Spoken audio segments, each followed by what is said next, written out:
All right, let's talk about stutters. Stutters. There are two kinds of stutters. There's in place and there's traveling. We're now going to break them down for you before we put them into West Coast swing. Let's start with the regular in place stutters.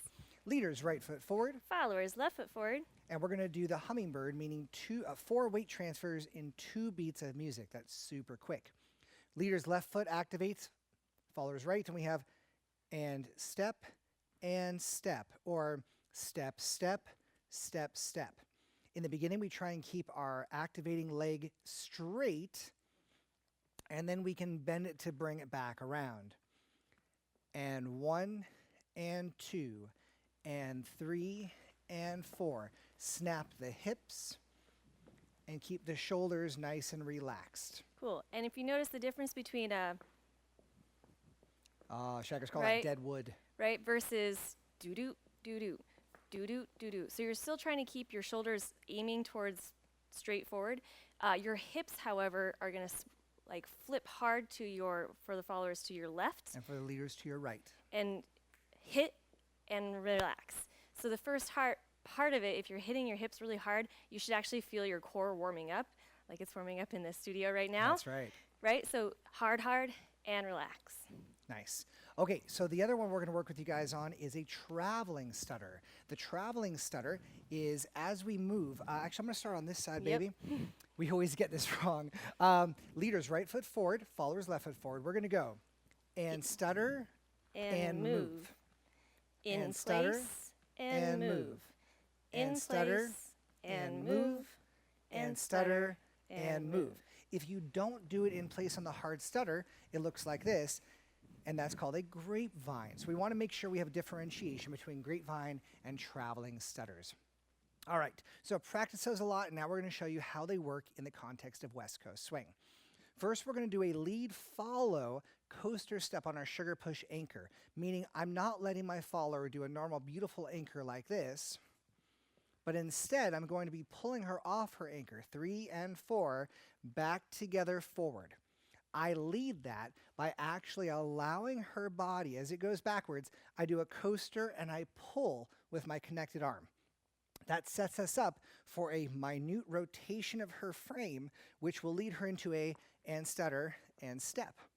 From here, I could continue that as many times as I want to use micro lead follow, or I can just bring her forward for a 1, 3 and 4, coaster, step, and stutter and step. It's amazing how good it feels when you're doing it.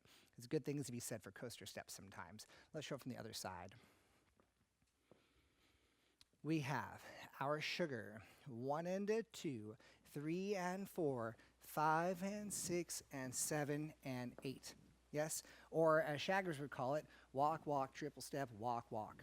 6 beats. All right, so that's for the in-place stutter. And now we're going to do a traveling stutter. We're going to do this on an underarm turn. Followers, this can be a styling. It doesn't need to be led. So if we get an underarm turn, we do our regular 1, 2. On 2, notice that I've turned my body. Watch Private Nabak's, our philosophies, DVDs to figure out why. But this does set you up then for the traveling stutter, because if you go straight forward, it's going to be very, very difficult. So turn on 2, we stutter in place and move, that's our 4, and then in place and stay. And even though my left foot is forward and my right foot is behind me, my weight is on my left foot, but I'm still weighted away from my partner, so he still feels like I'm in 3rd foot anchor position. You have an amazing post and anchor. You feel fantastic. Why, thank you. You're welcome. So from this side, it looks like this. 1, turn 2, and stutter, and move, and stutter in place. And leaders, if you notice, I'm doing a basic triple step. It does not affect me. And now I can do it as Nikki does her basic.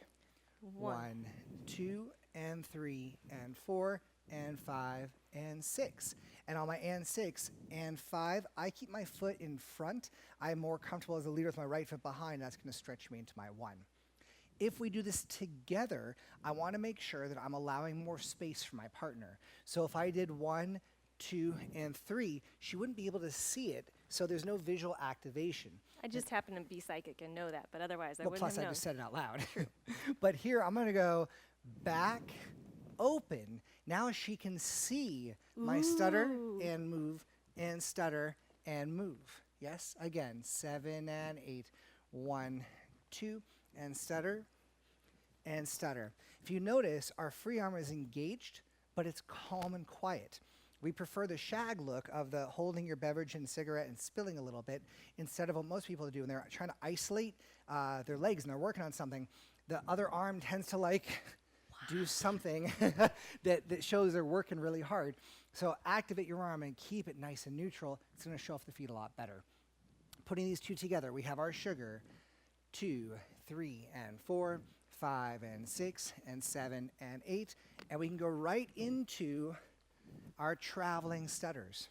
1 and a 2, 3 and a 4, 5 and a 6. And as we're doing our stutters, as I turn for the underarm, I can even travel with her going the opposite direction and then migrate for our change. So there's so many fun things you can do with stutters. This one's great too. If I set up a stutter and then I rotate us and I let go, we continue the rotation until we come back together. I love dancing with you. Those are some stutters. Work the crap out of those. We can say that because it's our video. And stutter, stutter.